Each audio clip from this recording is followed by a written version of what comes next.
नमस्कार दोस्तों, स्वागत है आप सभी का अल्टीमेट क्लासेस में। जैसा कि आज का जो अपना एग्ज़ाम हो चुका है सभी का, तो उस एग्ज़ाम में जो प्रश्न संख्या 1 पूछा गया था उसमें आपसे पूछा गया था बॉल पेन हैमर के बारे में, और दूसरा आपसे पूछा गया था डबल एंडेड स्पेनर के बारे में। तो मैंने आपको बताया था बॉल पेन हैमर के लिए 2 तरीके के डायग्राम बताए थे। इस तरीके से करके आप ये वाला डायग्राम भी बना सकते थे, और दूसरा जो आपको डायग्राम पूछा गया था उसमें आपको डबल एंडेड स्पेनर जो कि मैकेनिकल डीजल या मैकेनिक ट्रेड से इसके अकॉर्डिंग ये इस तरीके से बना सकते थे। डबल एंडेड स्पेनर के अंदर आपको क्या करना था कि इस तरीके का एक डायग्राम जिसमें दोनों तरफ में ये आपका ओपन एंडेड स्पेनर जो दिखाई देता है, इस तरीके का एक स्पेनर सेट बनाना था। ठीक है ना। तो ये दोनों प्रश्न दिए हुए थे 5-5 नंबर के। और बात करें अगर ये सेकंड जो क्वेश्चन दिया हुआ था, इसमें आपको दिया हुआ है एक ऑब्लिक प्रोजेक्शन का पार्ट दिया हुआ है। ये जो भी मैंने यहाँ स्ट्रेट लाइन खींच रखी है, ये यहाँ से 90 डिग्री के एंगल पे था। आपको सेम इसी तरीके से ही इसको प्रोजेक्ट करना था। तो मैं आपको बता देता हूँ कि आपने क्या करना था। इसमें सबसे पहले आपको एक हॉरिजॉन्टल लाइन, और उस हॉरिजॉन्टल लाइन के अकॉर्डिंग यहाँ जो डायमेंशन दिया हुआ है ये है 24 mm। तो यहाँ पर यहाँ से यहाँ तक 2 पॉइंट लीजिए, जिसको हम ए और बी लिख सकते हैं वैसे, और अगर आपको वैसे ही मेंशन रहेगा तो ये 24 mm का एक लाइन 45 डिग्री का जो अपना सेट स्क्वायर होगा, इसी सेट स्क्वायर से हम ये जो दूसरा आप लाइन देख रहे हैं, ये लाइन यहाँ से ये 45 डिग्री पे होगा। इसका आइसोमेट्रिक प्रोजेक्शन नहीं बनाना था, ध्यान दीजिएगा, इसका आइसोमेट्रिक प्रोजेक्शन नहीं बनाना था। इसका बनाना था कौन सा प्रोजेक्शन? Oblique projection. ठीक है ना। तो ये आपको दिया गया था कितने नंबर का? 10 नंबर का आपके जो एग्जाम में था। ठीक है। इसके बाद अगर बात करें तो ये ऑब्लिक प्रोजेक्शन में ये जो आपका बिल्कुल फ्रंट साइड आप देख रहे हैं, ये फर्स्ट वाला, ये वाला जो पार्ट आप देख रहे हैं, ये आपको बिल्कुल 90 डिग्री पे ही प्रोजेक्ट करना था। ठीक है ना। तो इसका जो हाइट दिया गया है वो 34, ये लाइन 34 और ये कितनी है 24। तो एक 24 इंटू 34 का एक रेक्टेंगल बनेगा। उसके बाद में ये जितने भी आप लाइंस देख रहे हैं, ये वाली लाइंस है या ये वाली लाइन है, जो भी ये अपनी लाइन होगी कितनी डिग्री पर? 45 डिग्री के एंगल पर होगी, ये वाली लाइन भी और ये वाली लाइन भी। इस तरीके का ये एक बॉक्स तैयार करना था। फिर इसी के अंदर का जो पार्ट है, ये वाला पार्ट भी आपका इसी के अकॉर्डिंग तैयार होगा, जो भी इसका डायमेंशन दिया गया था इस डायमेंशन के अकॉर्डिंग।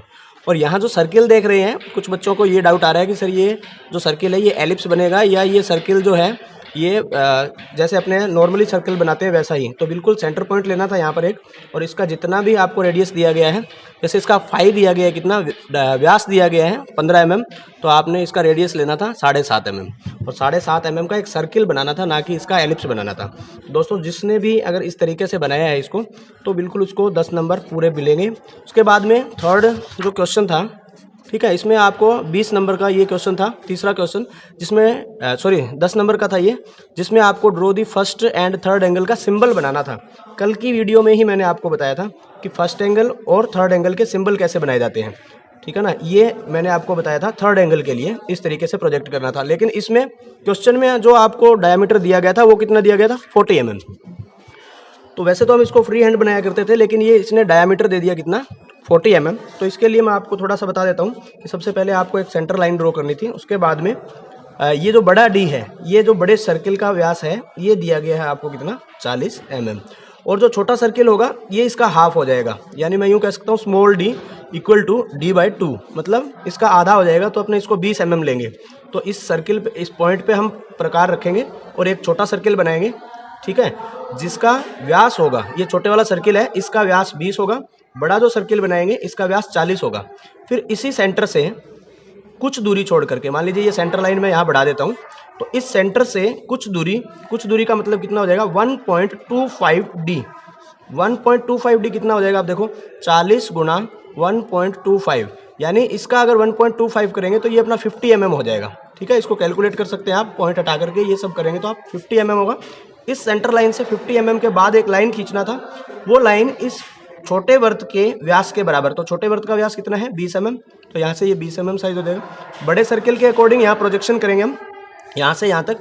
अब यहाँ से जो नेक्स्ट जो डिस्टेंस होगी वो d दूरी पर होगी, और डायमीटर कितना है अपना? 40 mm। तो यहाँ से 40 mm की दूरी पर ये एक लाइन ड्रॉ करेंगे। ये लाइन का जो माप होगा वो अकॉर्डिंग टू दिस सर्किल, इस वृत्त के अनुसार होगा। यहाँ से ये लाइन यहाँ तक, और इसके अकॉर्डिंग अगर प्रोजेक्शन करेंगे तो ये आपका यहाँ पर ये सिंबल बनेगा। देखो, तो ये इसका बिल्कुल क्लियर डायमेंशन है आपको। इस सेंटर से यहाँ का दूरी कितना मैंने कैलकुलेट किया है 50 mm, इसका फॉर्मूला था ये, तो मैंने आपको पहले कभी नहीं वीडियो में बताया था, क्योंकि ये जो प्रश्न पूछा गया है इस बार पेपर को आसान बनाने के चक्कर में इस तरीके का ये पूछा गया। और इसके बाद बात करें फर्स्ट एंगल प्रोजेक्शन की, तो फर्स्ट एंगल प्रोजेक्शन में मैंने आपको यही सिंबल सेम बनाना था, सिर्फ ये जो सर्किल वाला पार्ट है वो इसके यहाँ बनाना था, ये इस तरीके से, बस ये इतना काम करना था। उसके बाद बात करें तो एक ऑब्जेक्ट दिया गया था जिसमें आपको ड्रॉ करने थे front view, side view and top view, और एंगल मेंशन किया था तो आपने एंगल के अकॉर्डिंग बनाना था। और अभी अगर इसकी बात करें तो फ्रंट से देखेंगे तो दोस्तों इसका फ्रंट व्यू ऐसा दिखेगा, ठीक है ना, सामने से देखने पर ये जो ऑब्जेक्ट है इसका फ्रंट व्यू है इसका ये ऐसा 25, ये अपना इसके अंदर हो जाएगा कितना 10 mm, और ये 15 mm इसका जो साइज़ है अंदर वाले भाग का, इधर से भी 5 mm और इधर से भी 5 mm, नीचे से भी 5 mm दूरी छोड़ करके। साइड व्यू की अगर बात करें तो साइड व्यू कुछ इस तरीके का बनेगा इसका, इसके अंदर 2 कोने दिखाई दे रहे हैं, इन कोनों के लिए यहाँ से अगर अपने लाइन प्रोजेक्ट करेंगे तो ये अपनी लाइन कौन सी हो जाएगी, हिडन लाइन के तौर पर इसको हम यूज़ करेंगे। अब अगर बात करें इसके टॉप व्यू की, तो इसका जो टॉप व्यू बनेगा, मैं थोड़ा साइड में यहाँ बना देता हूँ, ठीक है ना, तो इसका जो टॉप व्यू बनेगा वो टॉप व्यू हमारा होगा इस प्रकार से, इसमें भी 2 हिडन लाइनें होंगी टॉप व्यू में, ठीक है ना।